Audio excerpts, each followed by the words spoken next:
கண்டிப்பா நான் லைஃப்ல ஜெயிப்பேன்ப்பா அப்படின்ற நம்பிக்கை முதல்ல உங்களுக்கு உங்க மேல இருக்கா? மத்தவங்க நம்புறாங்க நம்பலன்றதெல்லாம் விடுங்க, நீங்க அந்த நம்பிக்கை உங்க மேல வச்சிருக்கீங்களா? எப்பெல்லாம் என் மேல எனக்கே நம்பிக்கை இல்லாம போதோ அப்பெல்லாம் இந்த கதையை நான் ஞாபகம் வச்சுப்பேன். ரொம்ப வருஷங்களுக்கு முன்னாடி ஒரு ஊர்ல, நம்ம எல்லாமே கேள்விப்பட்ட கதையா தான் இருக்கும், ரொம்ப வருஷங்களுக்கு முன்னாடி ஒரு ஊர்ல மழையே இல்லையா ரொம்ப வருஷமா. சோ அப்ப அங்க இருக்க மக்கள் என்ன பண்றாங்க, கடவுளுக்கு நம்ம மேல ஏதோ கோவம் போல இருக்கு, நம்ம எல்லாம் சேர்ந்து ஒரு கூட்டு பிரார்த்தனை நடத்தினா கடவுள் கண்டிப்பா மழை கொடுப்பாரு அப்படின்னு சொல்லி எல்லாரும் கூட்டு பிரார்த்தனைக்கு ஒரு நாள் முடிவு பண்றாங்க. கூட்டு பிரார்த்தனை நாளும் வருது. சோ எல்லாருமே வந்து அன்னைக்கு பிரேயர் பண்ணலாம்னு வரும்போது, ஊரே அந்த பிரார்த்தனைக்கு வரும்போது ஒரு சின்ன பையன் மட்டும் அந்த பிரார்த்தனைக்கு வரும்போது கொடை எடுத்துட்டு வந்தானா.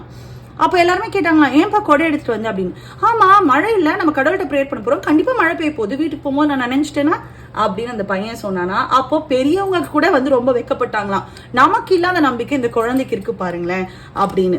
நம்ம லைஃப்ல நம்மளும் நிறைய பேர் வந்து ஒரு விஷயத்த நம்புவோம், அது நம்ம செய்யறோம், அப்படிலாம் அந்த உலகத்துக்கு சொல்லுவோம், I am so passionate about it, I really want it அப்படின்னு ரொம்ப டிட்டர்மைண்டாலாம் இருப்போம். But how much determined are you? How much belief you have in it? How much faith you have in yourself? அப்படின்றதுல லைட்டா தோத்துறோம். ஐ வில் ட்ரை, ஒரு வேலை இது நடக்கலனா அப்படின்னு.